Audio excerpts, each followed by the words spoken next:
불자 여러분, 청안하십니까?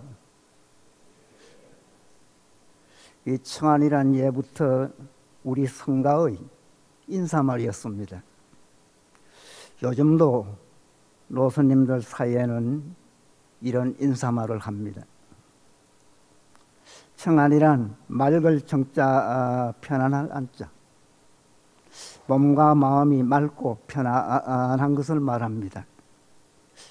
참선 수행의 기분과 보람을 한마디로 함축한 말이다, 그렇게 말씀드릴 수가 있겠습니다.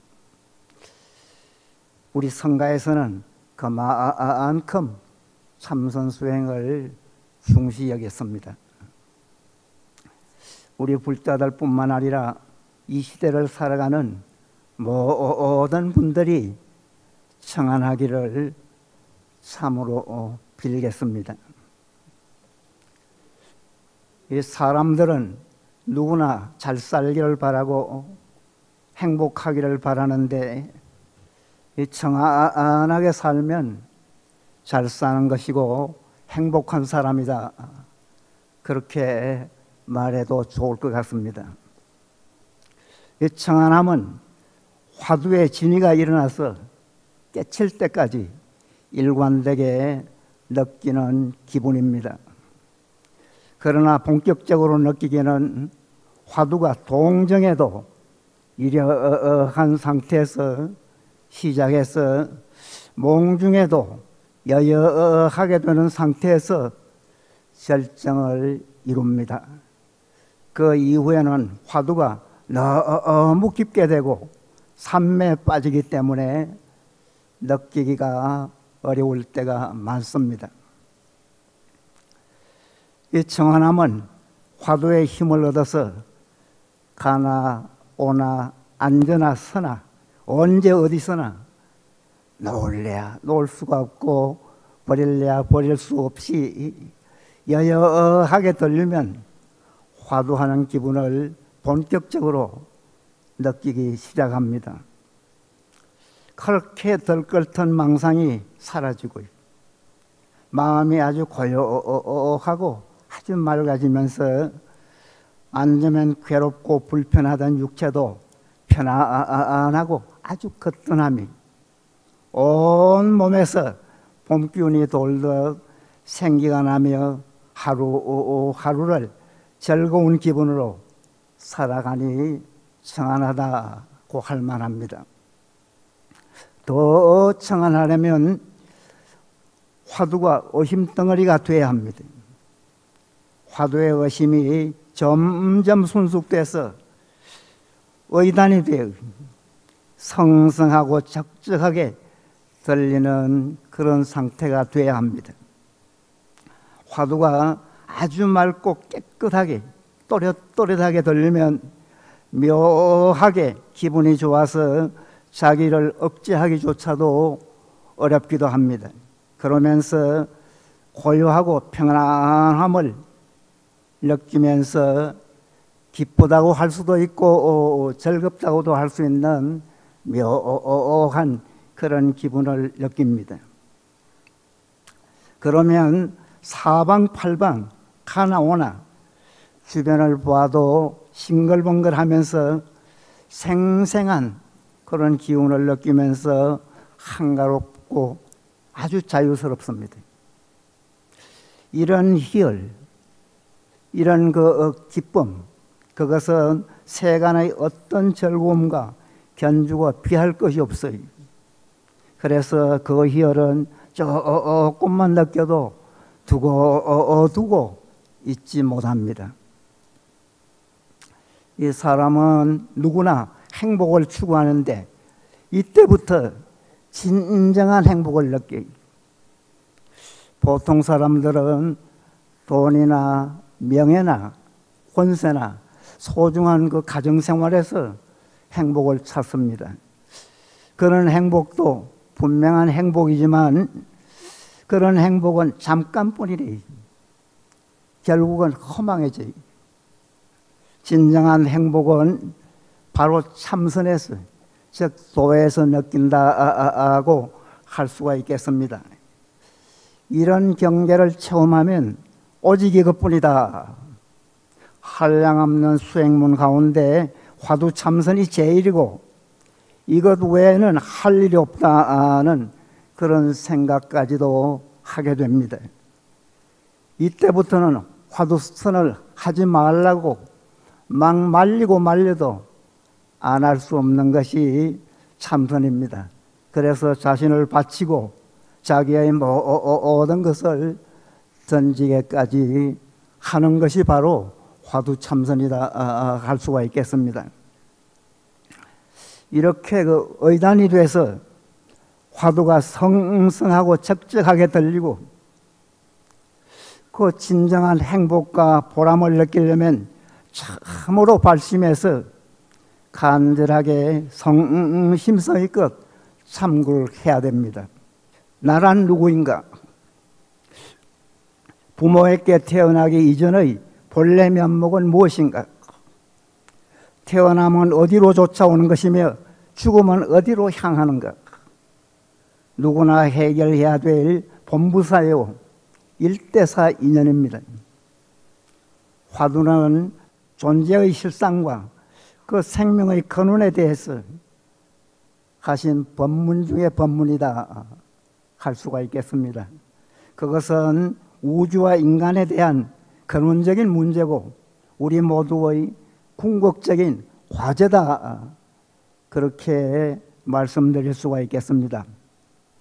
참선단은 화두에 대해서 막 밤을 지새우면서 눈물을 뚝뚝 흘리면서 심각한 고민을 할수록 좋습니다. 자기의 근본 문제 해결을 위해서 사느냐 죽느냐 몸부림까지 쳐야 돼. 옛 어른들은 자기의 목숨을 걸고 인생을 바치기도 했습니다. 이 화두참구에서 가장 주의할 점은 분명한 의심을 일으켜서 그 의심이 끊어지지 않고 한결같이 지속되게 하는 것이 향상하는 길이다. 그렇게 말씀드릴 수가 있겠습니다. 고양이가 쥐를 잡으려 할 때 쥐구멍 앞에서 딱 붙이고 앉아서 그 쥐만 노리듯이 오로지 화두의 의심만 또렷또렷하게 살아있어야 합니다. 한순간도 화두를 놓치지 말고 치열하게 들어가야 돼요. 모름지기 맹렬하게 정신을 차려서 화두를 들고 밤낮으로 공부해서 대결하듯이 들어가야 됩니다. 화두 공부는 절대 물러나지 말고 게으름 피우지도 말고 오직 한 길 귀결치만 찾는데 분심을 내셔야 됩니다. 그래서 진발심을 해야 된다 그런 말씀을 합니다. 발심이란 발보리심의 준말이래. 깨달음을 성취하고야 말겠다는 확실하고 분명한 장한 생각을 하는 것이 발심이다 할 수가 있겠습니다. 이 마음 공부는 마음가짐이 아주 문제래. 화두참구는 어떤 마음으로 하느냐가 대단히 중요합니다. 화엄경에서 말씀하시기를 마음은 열애를 만든다. 일체 모든 것은 마음의 조작이다 했습니다. 인간사의 모든 것은 마음먹기에 달렸습니다. 잘 사느냐 못 사느냐, 성공하느냐 실패하느냐, 넌 의지와 노력에 달렸어요. 이 화두참구도 진리를 일으키느냐 못 일으키느냐, 깨치느냐 못 깨치느냐는 참선자의 뜻과 정성에 달렸다고 할 수 있습니다.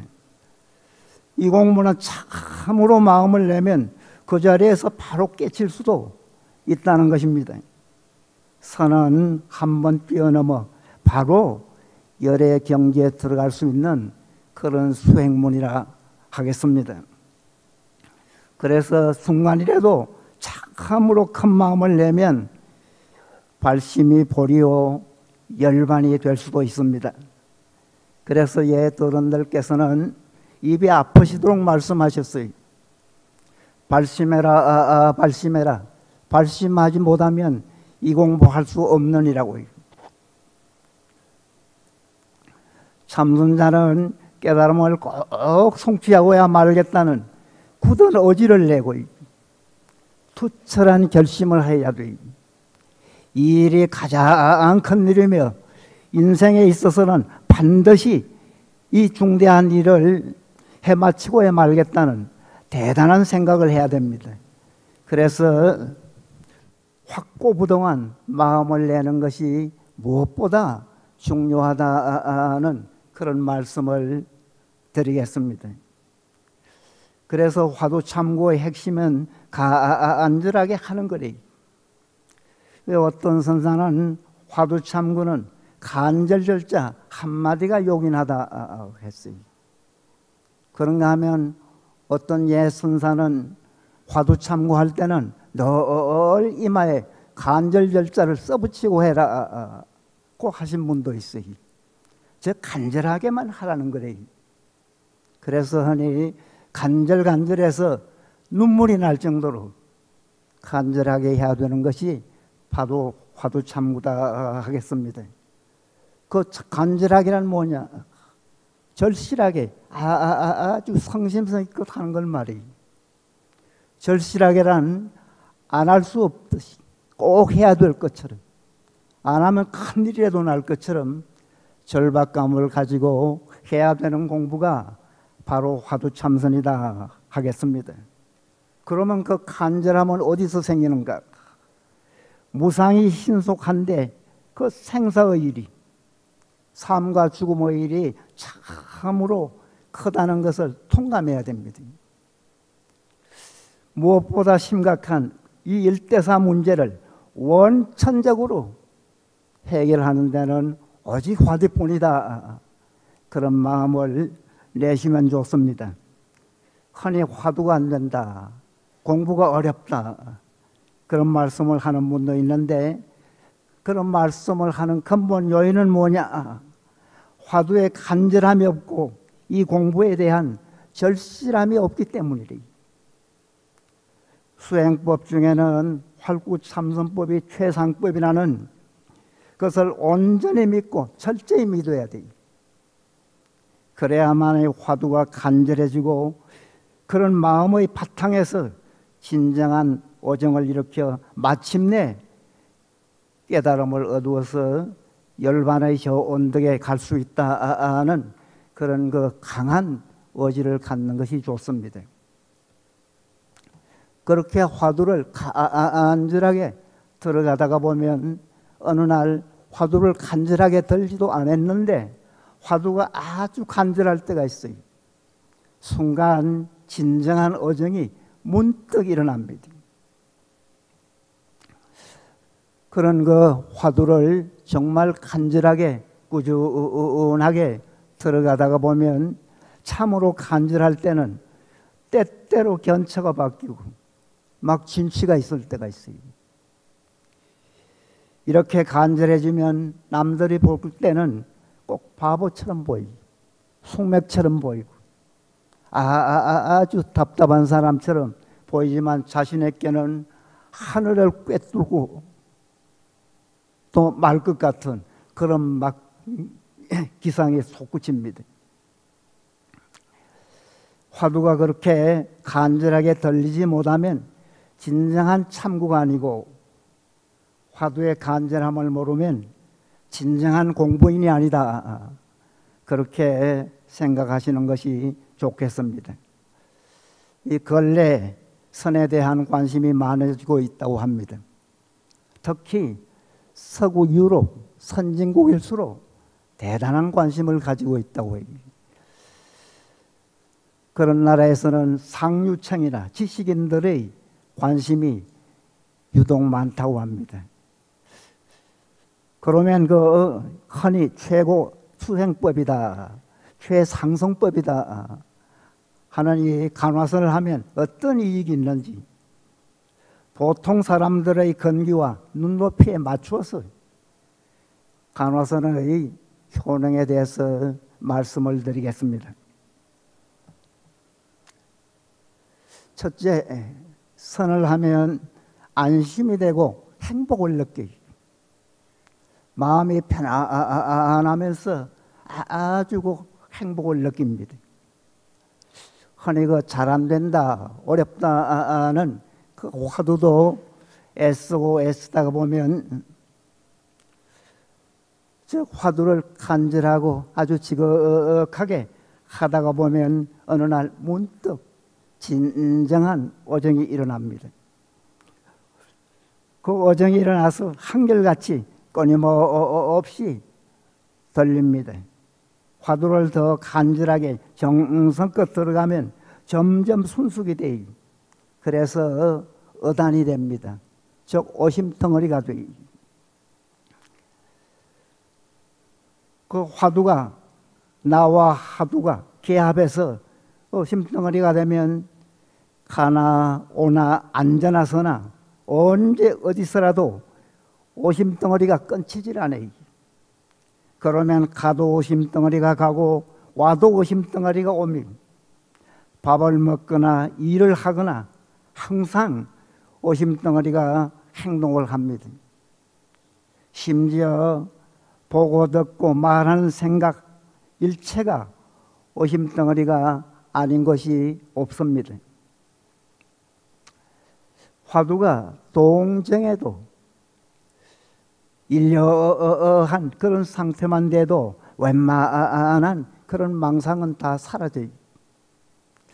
여러분이 사시다가 보면 어렵다, 괴롭다, 힘들다 하면서 사시기도 하고 누구를 미워하고 싫어하기도 하고 또 노여움을 일으키고 화를 내기도 합니다. 시기와 질투로 눈물을 흘리기도 하고 불안과 공포증으로 벌벌 떨면서 살아가기도 합니다. 그런가 하면 못난 사람들은 테러를 하겠다, 무슨 사회악을 저지르겠다, 심지어 전쟁을 하겠다, 핵무기를 쓰겠다는 등등 아주 부도덕하고 천인공노할 그런 사람도 있습니다. 화두가 그 정도가 되면 살아가면서 그런저런 일으키는 망상 모두가 상당히 사라져요. 그러면 마음이 아주 고요합니다.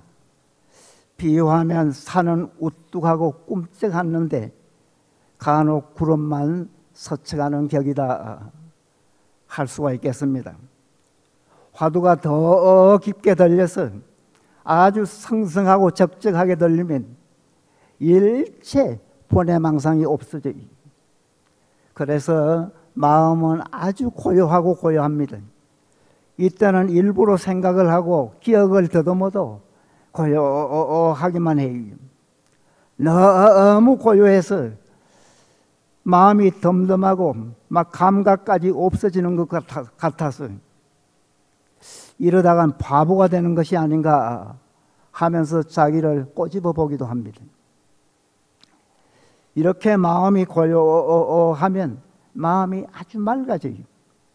더 고요하고 더 고요하면 더 맑아집니다. 그러면 아주 편안해요. 온 전신에서 상쾌함과 즐거움을 느끼며 막 생기가 나면서 기분이 좋아져요. 너무 좋아서 자기를 억제하기조차도 어려울 때도 있습니다. 이럴 때는 몸도 가벼워서 어떨 때는 막 새털처럼 가벼워요. 작은 몸뚱아리조차도 의식하지 못하는 때도 있습니다. 걷는데도 사뿐사뿐 막 디딜 때마다 화두를 신고 다니는 것 같아요. 이 환희심이 절로 나요. 어떤 때는 발이 땅에 닿지도 않고 구름 위를 붕 떠가는 것 같은 그런 느낌도 느끼기도 합니다. 사실 이런 경계가 되면 더 이상 바랄 게 없어요. 흔히 행복하는데 행복, 그 누구나 바라고 원하는 그 행복 자체를 흔히 쓰는 말이고 듣기 좋은 말이라 행복이라 표현하지만 세상 사람들이 보통 이야기하는 그런 행복과는 전혀 다른 그런 아주 오묘한 그런 행복을 느낍니다. 이런 정도가 되면 밥을 안 먹어도 배가 안 고파요. 며칠 굶어도 이 배가 척추하고 막 붙어 있는 것 같아도 고프지가 않아요.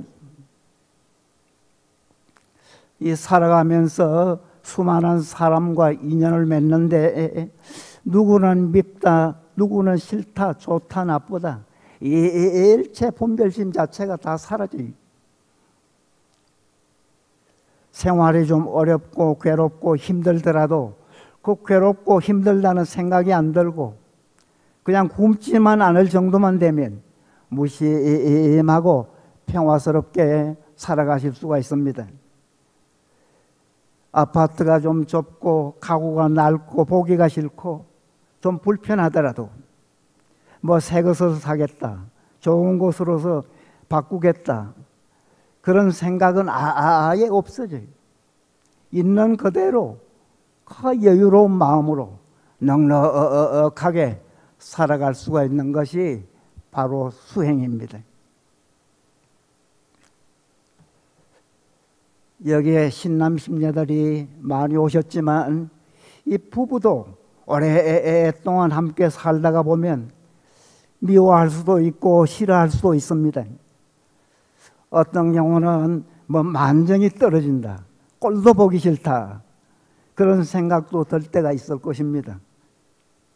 그래서 심하면 이혼도 하게 됩니다.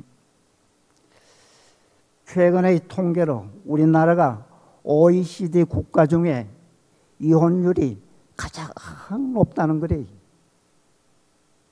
그런가 하면 행복지수는 꼴찌에서 다음번이랍니다. 사실 우리 한국의 가정이 뿌리째 흔들리고 있는 아주 심각한 지경에 놓여 있다, 그렇게 말씀해도 좋을 것 같습니다. 그것은 뭐 여러분이 너무 잘 아실 거래요.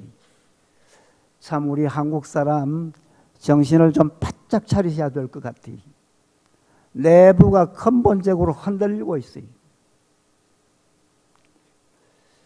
그런 부부도 원수처럼 여기던 그 마누라의 얼굴이 밉질 않아져.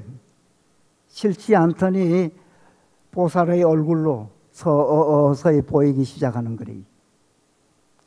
그런가 하면 돈도 못 벌어오고 집안에 있기만 해도 진저리가 나던 그 남편의 얼굴이 부처님 얼굴처럼 보이는 거래요.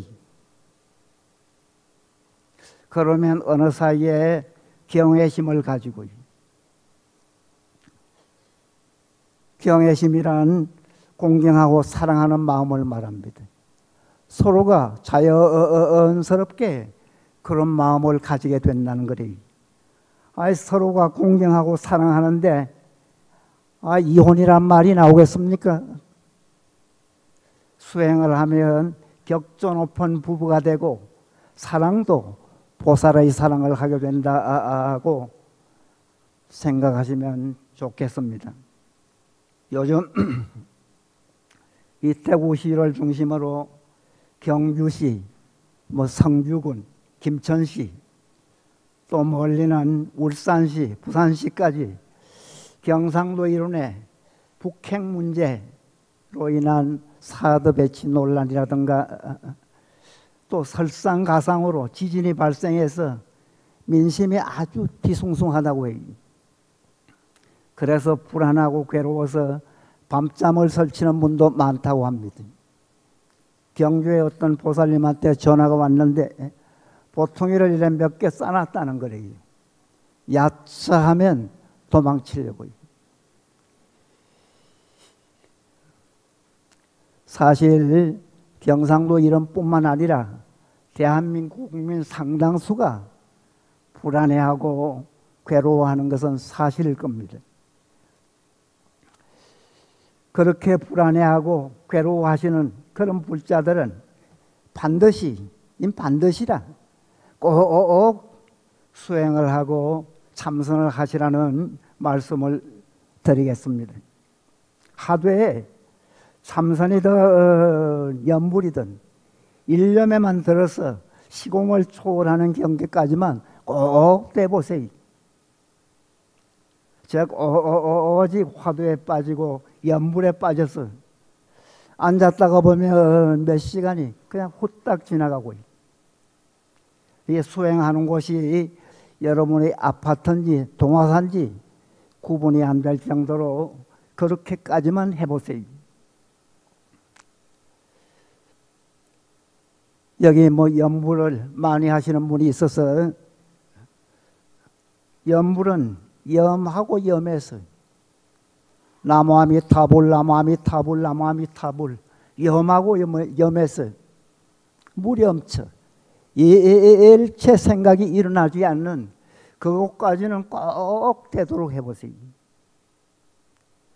그러면 맑고 아주 좋은 경계가 될 거래요. 화두 참선하시는 분은 화두가 순일해서 성성하고 아주 착적한 경계, 아주 맑고 밝은 그런 경계까지만 되도록 해보시면, 그런 사람은 지진진원지에 앉아 있어도 편안하게만 할 거래요. 그 사드기지에 대해서 이렇쿵저렇쿵 많은 이야기가 있는데, 그런 분은 사드기지 인근에 살아도 아마 태평가를 부르면서 춤을 출 수도 있을 겁니다. 그렇게 여러분들이 수행하면서 살면 어디 가시든 선신도 옹하게 될 겁니다. 참선자는 주변이 어렵고 괴로울수록 더 발심하고 간절한 마음을 내서 정진할 수 있는 좋은 그런 기회로 삼으셔야 됩니다. 그래서 악경을 성경으로 만들고 지옥을 극락으로 만들어갈 수 있는 여러 불자님들이 꼭 되시기 바랍니다. 화두 참선을 하면 두 번째는 지혜가 밝아져요. 화두에 진정한 오정이 일어나서 일체 번뇌와 망상이 끊어지고 마음이 고요해지면 아주 맑아집니다. 더 화두가 깊게 들려서 아주 고요해지고 고요해지면 더 밝고 깨끗해져요. 맑고 깨끗해진다는 것은 그 흐린 마음, 어두운 마음이 사라지고 근본 자성이 서서히 드러난다는 것입니다. 부처님께서는 사람은 누구나 본래는 부처다 했습니다. 근본 바탕은 부처님과 꼭 같다는 거예요. 본바탕이 부처님과 같다는 것은 부처님과 꼭 같은 지혜와 덕상을 타고났다는 거예요. 부처님께서는 아주 대단한 지혜, 천재성을 타고나신 분이래요. 참 경전을 읽어보면 이런 분도 있구나, 이런 대단한 천재도 있구나, 그런 것이 느껴지는 분이 바로 부처님이래요.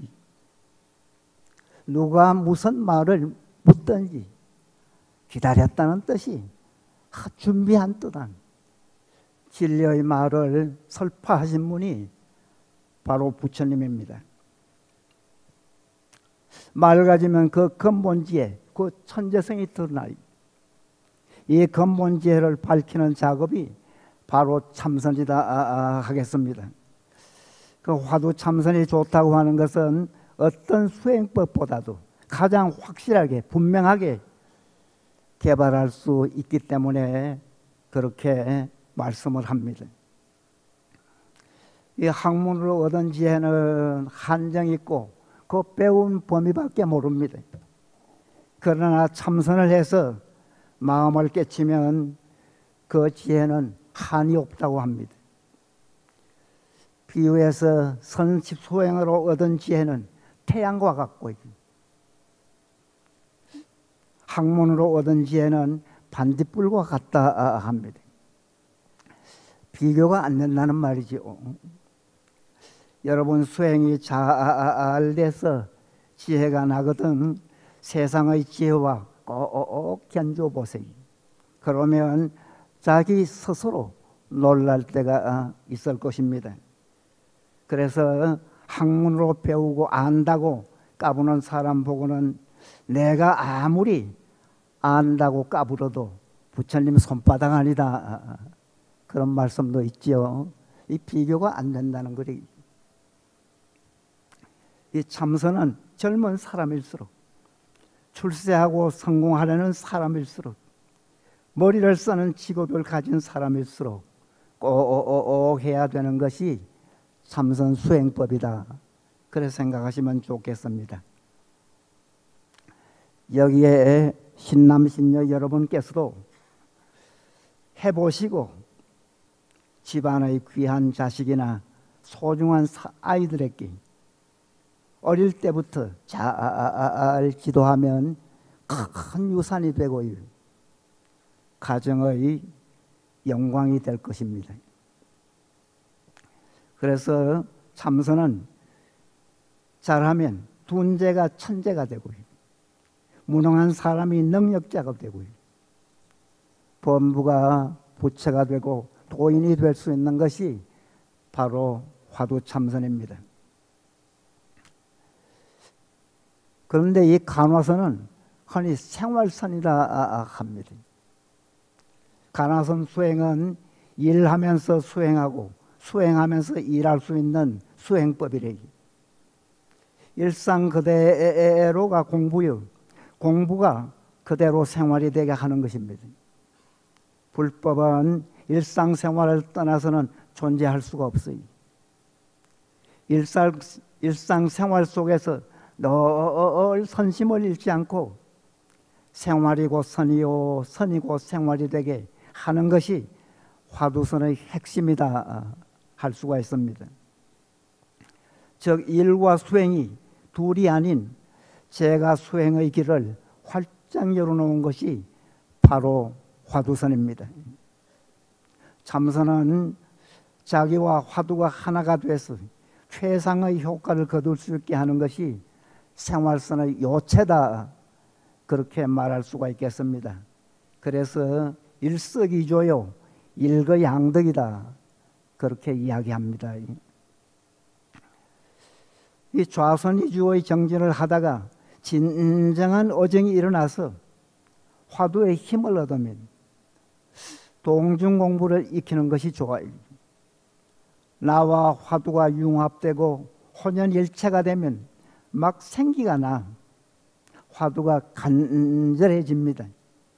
일상 삶 속에서 대상이나 경계에 끄달리지 않고 당당하게 살아갈 수 있는 것이 바로 화두선입니다. 예를 들어서 농부가 논밭에 나가서 김을 메고 농작물을 가꾸는 고된 일을 하는데도 힘이 들려요. 화두의 힘을 얻으면 움직이는 힘, 일하는 힘도 들려요. 그래서 고되지 않고 수월하게 일할 수 있으며, 주부라면 실정에 날만한 매일 같은 집안일도 싫다는 생각 없이 편안한 마음으로 가볍게 할 수가 있는 것이 참선법입니다. 그런가 하면 노동자가 땀을 흘리며 공사일을 하면서도 화두를 놓치지 않고 필요한 줄 모르고 담담하게 여유를 가지고 할 수도 있습니다. 또한 직장인은 화두를 놓치지 않고 힘드는 줄 모르고 괴롭다는 것 생각도 없이 직장일을 할 수도 있습니다. 심지어 화두가 분명하게 들릴 때는 사고를 하고 무엇을 구상을 하면서도 화두를 변함없이 들어갈 수 있는 것이 참선법이다 하겠습니다. 일하면서 수행하는 수행법은 본내가 많고 졸음이 많으며 발심 못한 현대인에게는 아주 적당한 그런 수행법이라고 하겠습니다. 그런데 간화선사들이 화두가 잘 안 되는 이유 중에 하나는 동중수행이 결여되어 있기 때문에 오로지 좌선의주의 분위기 속에서 동중공부의 힘을 키우지 않고 안이한 정중공부에 빠져서 헤어나지 못하기 때문이다. 그렇게 이야기할 수가 있습니다. 넷째, 화두를 하면 건강이 좋아져요. 요즘은 100세 인생을 부르짖습니다. 앞으로는 100세뿐만 아니라 그 더 이상도 자연스럽게 사는 그런 시대가 오리라고 믿습니다. 근년에는 생활 수준이 높아지고 많이 개선됐어요. 장수와 건강에 대한 관심이 점점 높아지고 있습니다. 그 많이 쓰는 용어 중에서도 웰빙이다, 힐링이다, 심지어 웰다잉이다 라는 그런 말을 많이 쓰는데, 웰빙이란 뭐 잘 아시겠지만 안락하게 잘 사는 것을 말해요. 힐링이란 마음의 치유를 말합니다. 웰다잉이란 잘 살다가 안락하게 고통 없이 죽는 것을 말합니다. 이런 말의 중심에는 수행, 그 화두라는 말이 자리 잡고 있는 줄 꼭 아시기 바랍니다. 건강하기 위해서는 반드시 수행을 해야 한다, 마음을 닦아야 한다는 것입니다. 그럼 마음을 닦으면 어느 정도 하느냐? 화두에 진정한 어정이 일어나서 순일하게 들리면 마음이 아주 고요해지고 몸도 평안한 상태가 됩니다. 그러면 오묘한 그런 봄열을 느낍니다. 그런 경계만 되면 건강은 자연스럽게 좋아집니다. 이런 경계에서는 우선 몸은 맑고 아주 가벼워지고 그런 기분은 저절로 좋아집니다. 저 육체 깊은 곳에서 묘한 즐거움까지 느끼면 말로 글로 표현할 수 없는 그런 행복감을 느끼게 돼요. 이렇게 좋은 기분을 느끼고 행복을 느끼는 정도가 되면 웬만큼 안 좋던 건강도 어느 사이 좋아져요. 오장육부의 기능이 원만해지고 신진대사도 촉진이 됩니다.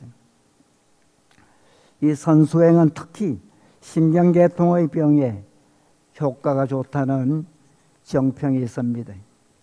이 정신병에는 화두에 집중이 되는 그런 경계만 되면 본격적으로 효과가 일어난다고 합니다. 예도론 말씀에 수행이 지극하면 노쇠해서 시들어가거나 병약한 사람도 고목에서 꽃이 피듯 건강을 되찾고 노화방지도 되어 장수하게 된다고 했습니다.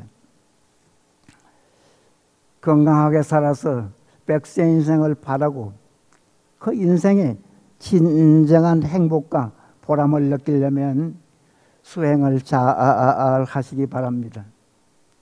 옛날 스님 중에서는 100세 이상 사신 분들이 많았어요.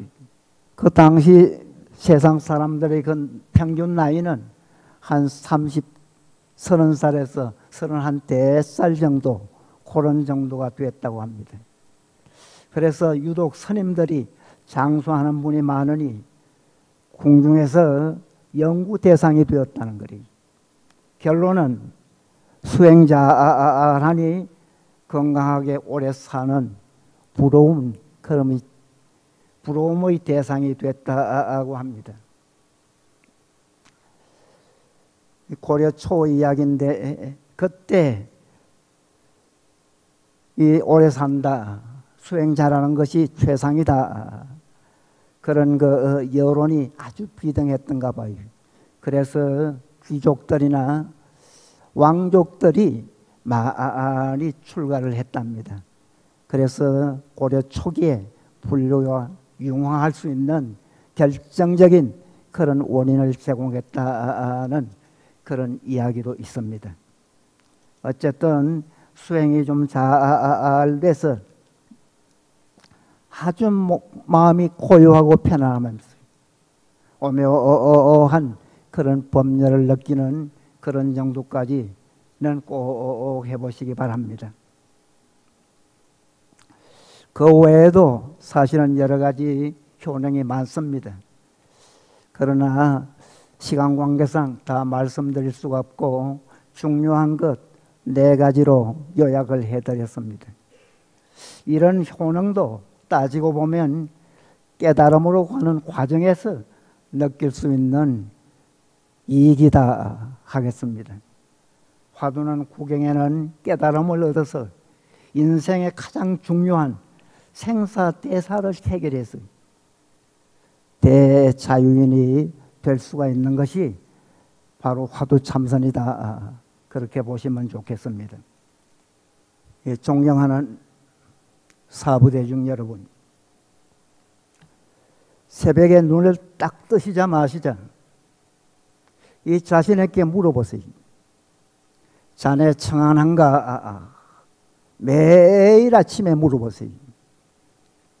청안하면 잘 사는 사람이고 청안하지 못하면 잘 못 사는 사람이다 생각하시면서 용맹정진 해보시기 바랍니다.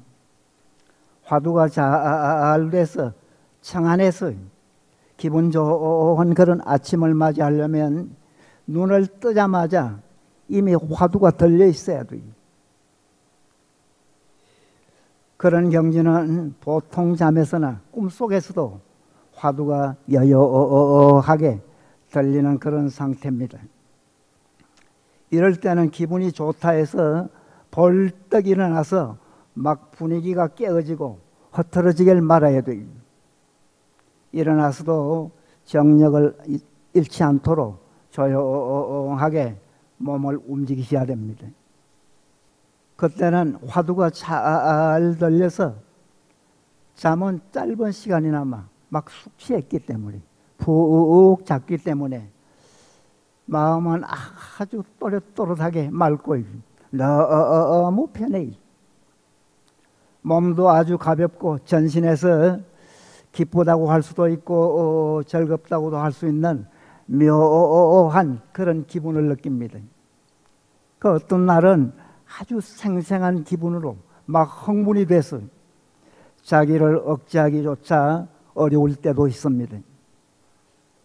참으로 기분 좋은 그런 아침이 됩니다. 사실 이 정도면 더 바랄 것이 없어요. 흔히 고통의 바다다는 말을 많이 씁니다. 부처님께서도 이 사바세계를 고통의 세계다 했습니다. 그러나 그런 정도만 되면 이미 이 세상에서 살아가지만 고통을 상당히 벗어난 사람이라고 할 수도 있겠습니다. 가나 오나 앉아나서나 얼굴에는 웃음꽃이 피어요. 한가롭고 아주 자유스럽습니다. 이런 기분, 이런 행복으로 늘 살아가실 수 있는 여러분이 꼭 되게 하시기 바랍니다.